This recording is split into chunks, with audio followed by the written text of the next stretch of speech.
very special. So, our speaker here, Pravit Rojanaphruk, is a senior staff writer of KhaosodEnglish.com in Bangkok. Doing independent journalism under a military junta regime means potentially targeted of harassment, arrest, prosecution, censorship, and other press freedom violation.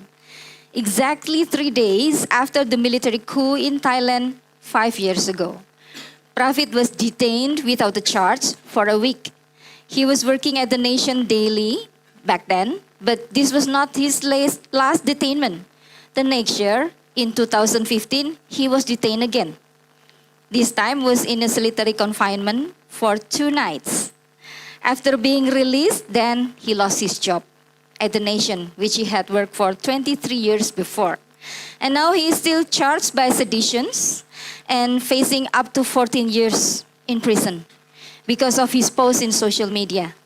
He received an International Press Freedom Award in 2017 from Committee to Protect Journalists, CPJ. In his speech, when he was receiving the award, he's calling his country, Thailand, as Junta land.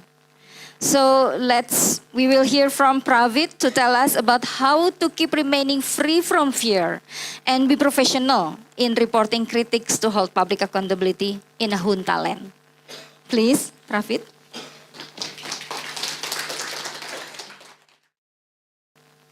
Good afternoon. Assalamu alaikum. Well, I will start by telling you 2 things which is quite contradictory that happened last week. As you all know, and some of the speakers have mentioned that that was me before I went in for the first detention without charge. But the military call it attitude adjustment. So I called the BBC and a few other journalists. It was raining, and that was not my sweat, by the way. It was rain. That was in front of the military conference room the day they called me in.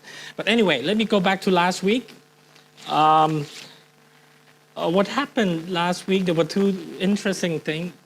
First, as you all know, in March, earlier this year, in March, we held a general elections. That was the second time. Right? The military next to me, so asked me to stop criticizing them nicely. We met at Starbucks in Bangkok. But anyway, go back to this thing is getting distracting. But although it's been nearly 8 months since the general elections, last week there was a meeting amongst some Thai members and supporters of the Asian Network for Free Elections, or ANFREL. Some of you may know ANFREL. It covers the elections in Asia, including, I think, the one in Indonesia, which concluded not long ago. And there was a debate among some of the experts, and I was invited to give my view on ANFREL works and what they can do to improve their work covering elections in Thailand. And what I learned was that a number of people that were debating whether the elections we had in March was free and fair or not. And it's been 8 months. They had no conclusion. Many of these so-called election observers and experts still wants to believe that actually the elections in Thailand was neither free nor fair. 2 days after that, Pope Francis arrived from the Vatican. You all may know he's, I think, in Japan now, or maybe he's already done with Japan. But he came to Bangkok first for a 3-day visit and then on to Japan. And Pope Francis, although we only have 0.5% of the Thai population being Catholics, the Pope was there, graciously welcomed by the King and also the Prime Minister, General Prayut Chan-o-cha, who is, and you will see in some of the pictures, I gave 2 more pictures that doesn't have me in it. And you will see Prayut surrounded by Thai journalists. Pope Francis congratulates Prayut and Thailand for returning the country to democracy by having elections. So actually, if you ask a deeply divided Thai citizen on the streets of Bangkok, we have no consensus whether the elections was free or fair or not. For very obvious reasons. The upper house is wholly appointed by the junta leader. Although the lower house is elected, the upper house was actually appointed and selected by Prayut, who is, after the election, still the prime minister, although technically he's no longer a dictator. So Prayut staged a coup back in May 2014. We had an election in 2018 in March, and now supposedly he's an elected prime minister again. Now, this leads to the questions, to what extent, why do we draw the line? When does democracy is no longer democratic? I take an analogy of, say, an orange juice.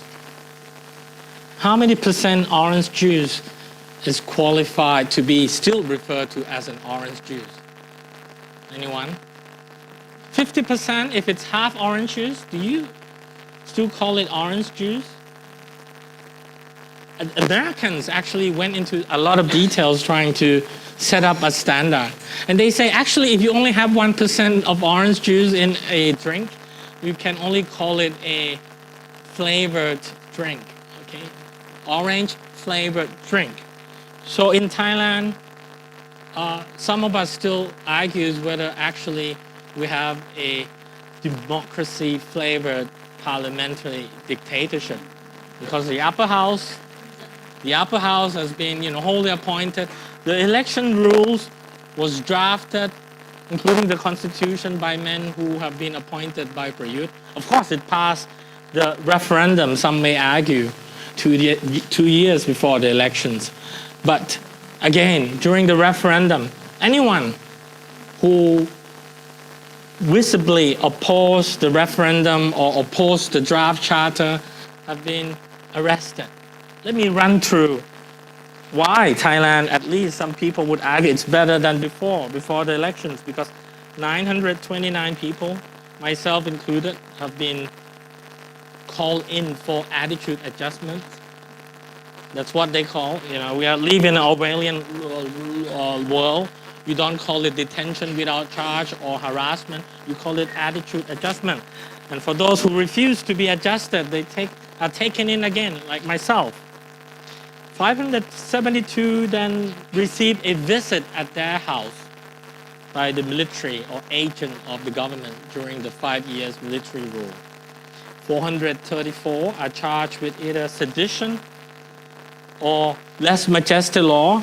Well, Indonesia doesn't have a king, and thank God. I don't know where the Sultan of Jakarta is still active or not, but in Thailand we have a law called lèse-majesté law, wherein people who criticize the king of Thailand, including foreigners, could go to prison for as long as 15 years.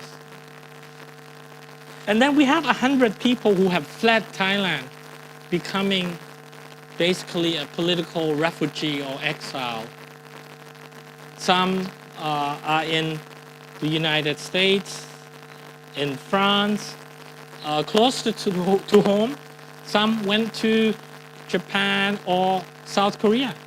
One lady who is a young university student went to South Korea simply because it's easy to just get a ticket without a visa, because we don't need to have a visa to fly to South Korea. She only had 2 or 3 hours to pack. Otherwise, she could be charged. I mean, she was charged, but she could be detained for lèse-majesté. Given that situation, some would argue, well, it's better that we have elections now, that at least there is a semblance of a functioning parliament. That is true. But that doesn't stop the press to ask themselves whether their coverage of election should be just limited to elections or not. Or should we try to look beyond just the election days, not pay too much attention on the speed or on the infighting and the competition, as if we are reporting like a sport match, but to assess, monitor, and nurture the quality of democracy or the lack thereof. And here we can still see, well, now it's the press. They all look very happy, and Prayut is in the middle. In case you missed Prayut, it's he's still the prime minister. And this is under the military rule. They're still very happy covering Prayut, and that brings Thailand or the Thai press to the point where I would like to add that the Thai press, we are deeply divided. A number of people have lost faith in democracy. They have subscribed to the notion that elections bring about only corrupt politicians, and maybe it's better to work and support people like junta leader General Prayut Chan-o-cha. Now they're not complaining too much because Prayut is back as an elected prime minister. So it's a very complicated thing. And if I can get to another photo, there's a fourth, which is actually the most telling photo. If you can keep on circulating. I think I handed 4 photos. That's the one. I'm sorry we didn't blow it up. You see students looking uniform here? If you wonder whether Prayut is giving a talk to students, actually that's not the case. These are reporters covering the Prime Minister office, or what Thais would call the government house. They dress like school students to welcome the dictator back in 2016 during the Thai National Children's Day. So it was a kind of a cross-dressing or cosplay dressing to welcome the dictator. And that speaks a lot about how a large sector of the Thai journalists believe that maybe it's better to support a benign military dictatorship than an elected but corrupt government.